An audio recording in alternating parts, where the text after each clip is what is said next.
من عظم صغار المصائب ابتلاہ اللہ بکبارہا، چھوٹی سی مصیبت آ جائے جو بندہ واویلا شروع کر دے، مصیبت آ گئی، چھوٹی سی بیماری آئے تو شور کرے، چھوٹی سی مصیبت آئے تو شور کرے، اللہ اس کو پھر بڑی مصیبت میں مبتلا کر دیتا۔ جہاں ضرورت نہیں ہے وہاں اظہار کی کیا ضرورت؟ بیماری ہے تو ڈاکٹر کو بتاؤ، بندے کو بتانے کا کیا فائدہ ہے؟ ہمارے ایک دوست ہیں کہ وہ کہتے ہیں کہ پہلے اگر کسی سے پوچھتے تھے نا کہ کیا حال ہے تو وہ کہتا تھا شکر ہے، اور آج کسی سے پوچھے تو وہ کہتا ہے شوگر ہے۔ یعنی اللہ تعالیٰ جل شانہ نے اگر تمہیں کسی ابتلا میں مبتلا کر دیا ہے تو اس کا شور، اس کا واویلا نہ کرو۔ جو چھوٹی مصیبت پر واویلا کرے گا اللہ پھر اس کو بڑی مصیبت میں مبتلا کر دے گا۔ حضرت مولا کائنات کا ایک اور حکمت آمیز جملہ سماعت کیجیے۔ آپ فرماتے ہیں زندگی گزارنے کا گر اور طریقہ، فرماتے ہیں عظم الخالق عندک یصغر المخلوق فی عینک، اگر تیری نظر میں خالق بڑا ہوگا تو پھر مخلوق چھوٹی ہو جائے گی۔ اگر اللہ کی عظمت کا تجھے لحاظ ہے کہ وہ بہت عظیم ہے تو پھر مخلوق کی پرواہ نہیں ہوگی۔ حضرت مولا کائنات رضی اللہ تعالیٰ عنہ فرماتے ہیں کہ ایک باندی کے ہاتھ کے اندر خنزیر کی انتڑیاں ہوں، میں دنیا کو اتنی نظر سے بھی نہیں دیکھتا۔ تو یہ انسان اللہ کی عظمتوں کا اور اللہ کی شانوں کا جب لحاظ اسے ہوتا ہے تو پھر دنیا اس کی نظر میں جو ہے وہ کوئی قدر و قیمت نہیں رکھتی۔ ایک روایت میں آتا ہے جس کو اللہ نے قرآن دیا اور اس نے دنیا داروں کو دیکھا رشک کی نظر سے کہ ان کو دولت دی گئی، ان کو فلاں دیا گیا، میں تو بہت پیچھے رہ گیا۔ قد حقر ما آتاہ اللہ، اس نے اللہ کی عطا کو حقیر جانا ہے۔ اور میاں انہیں دولت دی گئی ہے، رب نے تجھے اپنا قرآن عطا کیا تو پھر جو ہے وہ تو حقیر تو نہیں ہے، تجھے تو اعلیٰ چیز عطا کر دی گئی ہے۔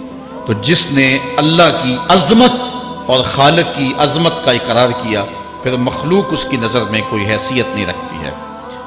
کن فی الفتنۃ کابن اللبون لا زہر فیرکب ولا درع فیحلب، جب فتنے دنیا پہ پھیل جائیں تو مولا کائنات نصیحت کرتے ہیں پھر زندگی کیسے گزارنی۔ یہ دور بھی فتنوں کا دور ہے۔ حضرت مولا کائنات فرماتے ہیں جب فتنے معاشرے میں پھیل جائیں تو پھر اونٹ کے 2 سالہ بچے کی طرح ہو جائے کہ اگر لوگ اس پہ سواری کرنا چاہیں تو وہ سواری کے قابل نہ ہو، اور لوگ اگر اس کا دودھ دونا چاہیں تو وہ دودھ نہ دے، یعنی وہ فتنے کو کسی طرح سے بھی تقویت نہ دے، اس طرح کا ہو جائے جس طرح اونٹنی کا 2 سال کا بچہ ہوتا ہے۔ حضرت مولا کائنات فرماتے ہیں من حاسب نفسہ ربحا ومن غفل عنہا خاسرا ومن خاف آمنا ومن اعتبر ابصرا ومن ابصر فہم ومن فہم عالم، فرماتے ہیں کہ جس نے اپنے نفس کا محاسبہ کیا اس نے نجات پا لی، اور جو اپنے نفس کے محاسبے سے غافل رہ گیا اس نے خسارے کا سودا کیا۔ جو اللہ سے ڈرا وہ امن پا گیا، اور جس نے زندگی سے عبرت حاصل کی اس کی آنکھوں میں روشنی آ گئی، بصیرت کا اسے نور مل گیا، اور جسے بصیرت کا نور مل گیا وہ فہم و فراست کی دولت سے مالا مال ہو گیا۔ ومن فہم عالم، اور جس کو فہم مل گیا وہی شخص عالم بن گیا۔ مختلف سیغے یاد کرنے سے عالم نہیں بنتا، فہم و فراست کا نور اگر مل جائے تو یہ ہے علم کا جمال، آخرت کی فکر رکھنے والا عالم۔ بلکہ مولا کائنات فرماتے ہیں العلم علمان مطبوع و مسموع، علم 2 علم ہے، ایک وہ ہے جو من میں راسخ ہو اور ایک وہ ہے جو کانوں تک رہتا ہے۔ فرماتے ہیں ولا ينفع المسموع اذا لم يكن المتبوع، جو سنا ہوا علم نفع نہیں دیتا جب تک وہ من میں اتر نہ جائے اور باطن کے اندر روشنی نہ کر دے۔